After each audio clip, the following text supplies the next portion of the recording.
سے بہترین سالن یا ڈش بنائی جائے، کچھ عرصے کے بعد باسی ہونے کی صورت میں اس کا ذائقہ ختم ہو جاتا ہے.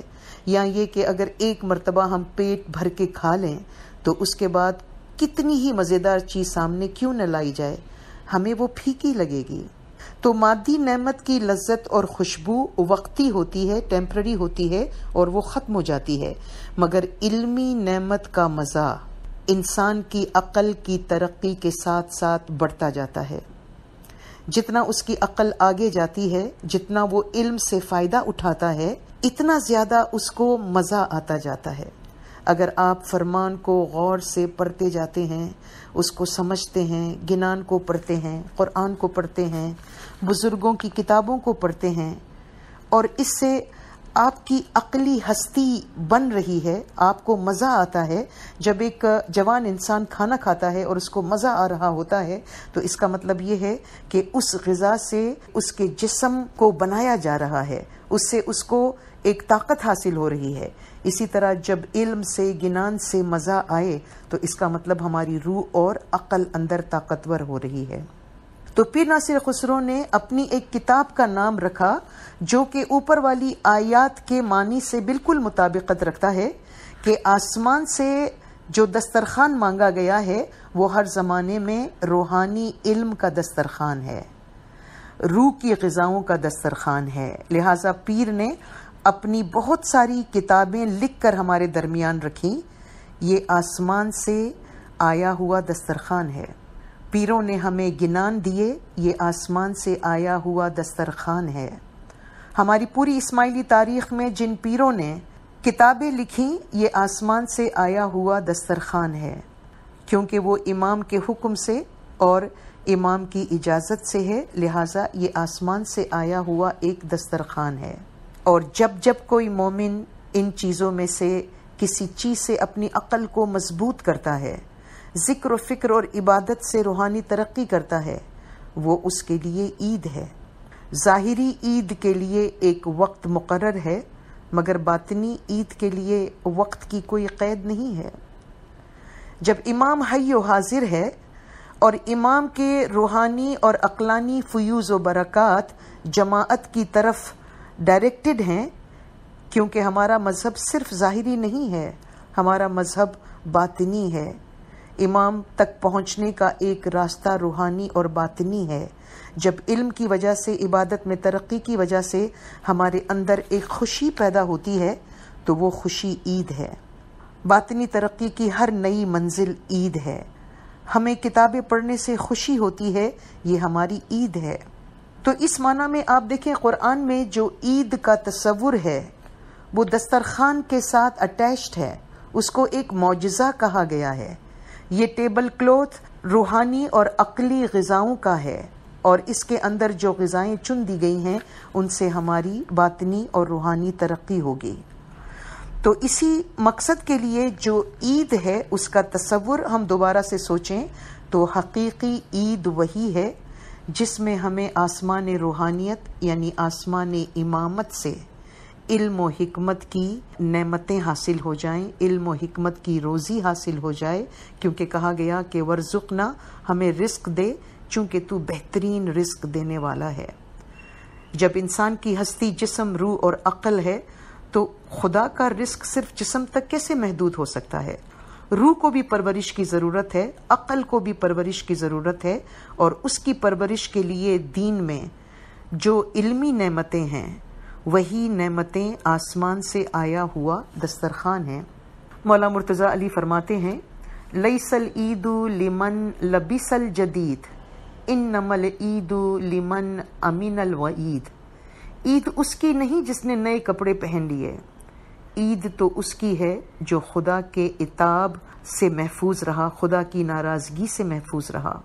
اور عید چونکہ ہمارے لیے علم حاصل کرنے کا ایک پیغام ہے، کیونکہ آسمان سے آیا ہوا دسترخوان ہی عید ہے، تو علم حاصل کرنے کے لیے ہمیں پیروں نے گنانوں میں بھی تاکید فرمائی ہے. پیر فرماتے ہیں مومن سو ہی جو سب مرم جانے. مومن تو وہی ہے جو سارے رازوں کو جانتا ہے، پہچانتا ہے. گنان کے بھیتر جو رس پایا سو ہیتے کرینے چاکھو رے. تم کو گنان میں جو لذت حاصل ہوئی ہے اس کو محبت کے ساتھ چکھ لو۔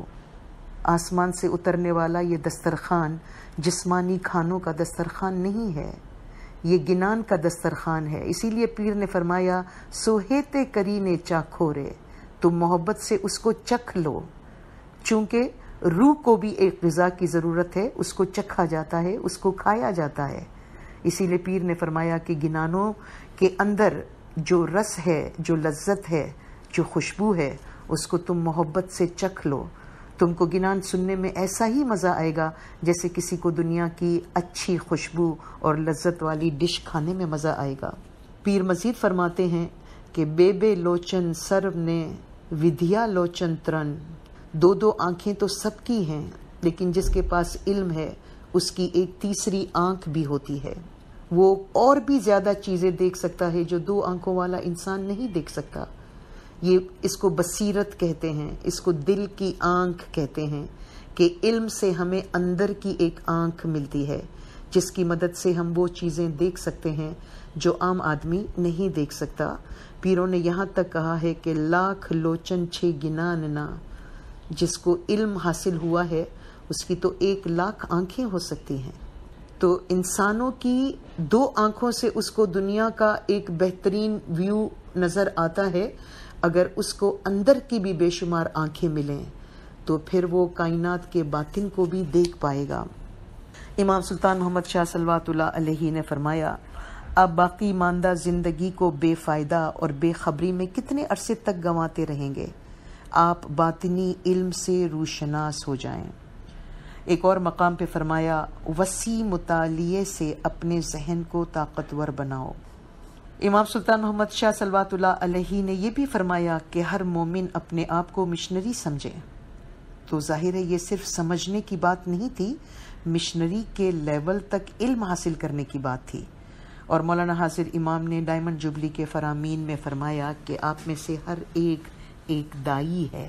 تو دائی اسماعیلی دعوت کی تاریخ میں ایک مرتبہ ہوتا تھا جس کے پاس علم تھا، جس نے علم کو حاصل کرنے کے لیے بہت محنت کی، بہت مشقت اٹھائی اور بہت سنجیدگی سے امام سے علم حاصل کیا، یا امام نے جو وسائل مقرر کیے ان سے علم حاصل کیا اور صحیح علم حاصل کیا۔ اس لیے کہ باہر علم کے نام پر جتنی چیزیں ہمیں نظر آتی ہیں وہ سب علم نہیں ہوتا ہے۔ جو امام کے نور کے کارخانے سے علم بزرگوں، دائیوں اور پیروں کے ذریعے ہمیں حاصل ہوتا ہے وہی حقیقی علم ہوتا ہے۔ تو جب امام چاہتے ہیں کہ اس کا ہر مرید ایک دائی ہو، تو ایک دائی کو علم حاصل کر کے دائی کے ٹائٹل کے لائق ہونے کے لیے بہت محنت کی ضرورت ہے۔ سب سے پہلے اس کو علم سننا ہوتا ہے جس کو وہ انٹرنلائز کرتا ہے۔ رسول اکرم صلی اللہ علیہ وآلہ وسلم نے فرمایا ہر صاحب عقل پر 4 چیزیں لازمی ہیں، علم کا سننا، اس کو یاد رکھنا، اس پر عمل کرنا اور اس کو پھیلانا۔ تو آپ دیکھیں علم حاصل کرنے سے انسان کی مثال ایک ایسے پھل کی سی ہو جاتی ہے جس کے اندر لذت بھی ہے، خوشبو بھی ہے، اور خود علم کی مثال ایک روحانی میوے کی سی ہے کہ اس کو چکھنے کا ایک عجیب و غریب مزہ ہے، اور وہ لذت اس میں ہے جو ظاہری کھانوں میں نہیں ہے۔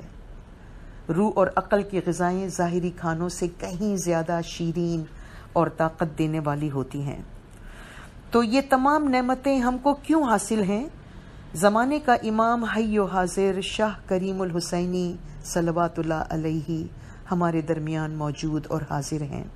امامت کا یہ سلسلہ، رحمتوں کی یہ بارش، نعمتوں کی یہ فراوانی ہمیشہ ہمیشہ ہمارے لیے موجود ہے۔ وہ آسمان علم و حکمت ہے، اور اسی کے آسمان روحانیت سے ہمارے لیے علم ہماری طرف آتا ہے، علم کا دسترخوان آتا ہے۔ اسی لیے علم و حکمت پر غور کرنا، علم و حکمت میں خوشی حاصل کرنا، یہی مومن کی عید ہے۔ اس لیے ایک اسماعیلی کو عید کا تصور یا عید کا کانسیپٹ بہت اچھی طرح سمجھنے کی ضرورت ہے۔ یہ ایک گہرا تصور ہے، یہ ہمیشہ جاری رہنے والا ایک تصور ہے، یہ ایک ہی وقت میں ختم ہو جانے والا تصور نہیں ہے۔ سال میں صرف 2 دن عید کے نام پہ خوشی منا کے اس کے بعد عید کے تصور کو ہم بھول جائیں تو یہ حقیقی عید نہیں ہوگی۔ اور باقی جو عید ہیں، عید الفطر، رمضان کے متعلق رسول اکرم صلی اللہ علیہ وسلم نے فرمایا کہ رمضان خدا کا ایک نام ہے، ایک حدیث ہے کہ رمضان خدا کا ایک نام ہے۔ اور قرآن میں جو آیت ہے رمضان سے متعلق، بسم اللہ الرحمن الرحیم، شہر رمضان الذی انزل فیہ القرآن ھدی للناس وبینات من الھدی والفرقان۔ رمضان وہ شخص ہے جس کے باطن میں قرآن نازل ہوا۔ رمضان کی تعویل پیر ناصر خسرو نے اپنی کتاب وجہ دین میں فرمائی ہے کہ رمضان مولا مرتضیٰ علی کی ذات ہے جس کے باطن میں قرآن نازل ہوا۔ چونکہ ہم شریعت کے بعد طریقت اور حقیقت میں آگے بڑھنے پر یقین رکھتے ہیں، پیر پندیات جوان مردی میں امام مستنصر باللہ صلوات اللہ علیہ فرماتے ہیں، حقیقی مومن وہی ہے جو شریعت سے طریقت میں اور طریقت سے حقیقت میں، جو شریعت کا باطن ہے، داخل ہو جائے۔ امام مزید فرماتے ہیں، ہر چیز کا مقصد اس کے اندر کی اصلیت ہی ہے، اس چیز کا نچوڑ اور مغز اور رس ہے۔ پس شریعت سے پیغمبر صلی اللہ علیہ وسلم کی غرض اس کا اندرونی مطلب ہی ہے جس کا نام حقیقت ہے، جو امام وقت کی پہچان معرفت پر قائم ہے۔ تو آپ دیکھیں، اسماعیلی تعلیم یہ ہے کہ آپ شریعت کے باطن طریقت اور طریقت کے باطن حقیقت کو سمجھیں۔ تو ہمارے نظر میں رمضان خود مولا مرتضیٰ علی کی ذات ہے جن کے باطن میں روحانی قرآن نازل ہوا۔ اور روزہ رکھنے کی تعویل بھی پیر ناصر خسرو نے بیان کی ہے، اور روزے کی اسماعیلی نقطہ نظر سے تشریح میرے اور لیکچر میں بھی موجود ہے کہ روزہ تعویل کو بیان نہ کرنا، جیسے حضرت بی بی مریم علیہ السلام فرماتی ہیں کہ میں نے رحمان کے لیے نیت کی ہے اور میں نے بات نہ کرنے کا روزہ رکھا ہے، یعنی روحانیت کے اعلیٰ رازوں کو نہیں بتانا تھا، تعویل کو بیان نہیں کرنا تھا، چونکہ کچھ اوقات ہوتے ہیں جس میں تعویل بیان نہیں ہوتی، لیکن کچھ اوقات ہوتے ہیں جس میں تعویل بیان ہوتی ہے۔ تو روزہ رکھنے کی تعویل پیر ناصر خسرو نے یہ فرمائی ہے کہ ایک خاص وقت میں جس میں حالات سازگار نہ ہوں، جو پیر اور بزرگ ہیں وہ اعلیٰ رازوں کو بیان نہیں کرتے ہیں، لیکن ایک وقت آتا ہے جب روزہ ختم ہوتا ہے اور عید کا وقت آتا ہے تو دین کی حقیقت کو سمجھایا جاتا ہے۔ تو ہمارے لیے عید الفطر یہی ہے کہ آج امام کے پاک دین کی حقیقی سمجھ حاصل کی جائے اور اس کو سمجھنے اور سمجھانے کے قابل بنا جائے، یہی ہمارے لیے عید الفطر ہے۔ اور عید الاضحیٰ کا جہاں تک تعلق ہے، یہ قربانی سے ریلیٹڈ عید ہے، تو آج زمانے کے امام کے حکم سے بیسٹ قربانی کرنی ہے، اور اس کے لیے امام نے ہمیں TKN کا تصور دیا ہے، ٹائم اینڈ نالج نذرانہ۔ آج ہم اپنی بہترین صلاحیتیں، اپنا بہترین علم جماعت کی ظاہری اور باطنی ترقی کے لیے خرچ کریں، یہی بہت بڑی قربانی ہے، اور اسی سے جو خوشی ملتی ہے وہ گویا عید قربان کی خوشی ہے۔ تو آپ دیکھیں، دونوں عیدوں کا تعلق عید غدیر سے ہے۔ ہمارے لیے زمانے کے امام، ولایت اور ولی کی جو اہمیت ہے، اسی کی وجہ سے دین کے تمام دوسرے اوکیزنز کی اہمیت ہے، اسی سے دین کے تمام دوسرے رسومات کو ایک معنی ملتی ہے، ایک روح ملتی ہے، اور امام کے تصور کے بغیر کسی بھی سیلیبریشن یا کسی بھی اوکیزن کے کوئی معنی نہیں ہوتے۔ اسی لیے امام جعفر صادق صلوات اللہ علیہ نے فرمایا کہ مسلمانوں کے لیے سب سے بڑی عید عید غدیر ہے، سب سے افضل ترین، سب سے اشرف ترین عید جو ہے وہ عید غدیر ہے، چونکہ اس کا مقصد سمجھنے پر باقی تمام ایونٹس جو ہیں ان کے مقاصد کو سمجھنا آسان ہو جاتا ہے۔ تو پھر آج عید کے دن ہم ضرور غور و فکر کریں۔ ہمارے پاس زمانے کے امام کی موجودگی کی وجہ سے ظاہری خوشیاں بھی بے شمار ہیں، چونکہ امام کا ہونا خود ایک بہت بڑی خوشی کی بنیاد ہے۔ اسی لیے سلور جبلی جشن سیمین، گولڈن جبلی جشن زرین، ڈائمنڈ جبلی جشن الماس، ہمارے لیے یہ سب عید کے معنی ہی رکھتے ہیں، چونکہ یہ خوشیاں ہیں، اور چونکہ امام جامہ بدلتے ہیں تو یہ خوشی بار بار دنیا میں لوٹ کر آتی ہے، اور ہر مرتبہ ایک امام کی تخت نشینی ہمارے لیے عید غدیر ہی کی مثال ہے۔ اور یہ پھر ایک ہی دن کی بات نہیں ہے، یہ زندگی کا ایک مسلسل رویہ ہونا چاہیے، ایک بیہیویئر ہونا چاہیے کہ ہم اپنے مذہب کو اچھی طرح سے سمجھ کر، علم و حکمت کو حاصل کر کے روحانی اور عقلانی غذا اور خوشیوں کو کس طرح حاصل کریں۔ جو منرل کنگڈم ہے، جو معدنیات ہے، وہ اپنے آپ کو ویجیٹیشن میں فنا کر دیتی ہے، اناہیلیٹ کر دیتی ہے۔ معدنیات کی عید ہو جاتی ہے چونکہ وہ ویجیٹیشن میں زندہ ہو جاتی ہے، اس کو گرینری ملتی ہے، اس کو گروتھ ملتی ہے۔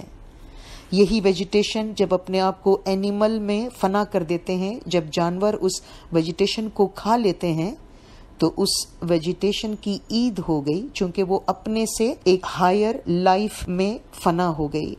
اسی جانور کو جب انسان کھا لیتا ہے اور وہ اس کے جسم کا، اس کی ہستی کا جز بن جاتا ہے، تو وہ اس جانور کے لیے بھی گویا عید کا مقام ہے کہ وہ اپنے سے ہائر لائف میں زندہ ہو گیا۔ اسی طرح ایک مومن کی روح کے بعد امام کی روح قدسی، اس کی پاک روح ہے، اور جو اس میں فنا ہو جائے گا اس کے لیے عید ہی عید ہے۔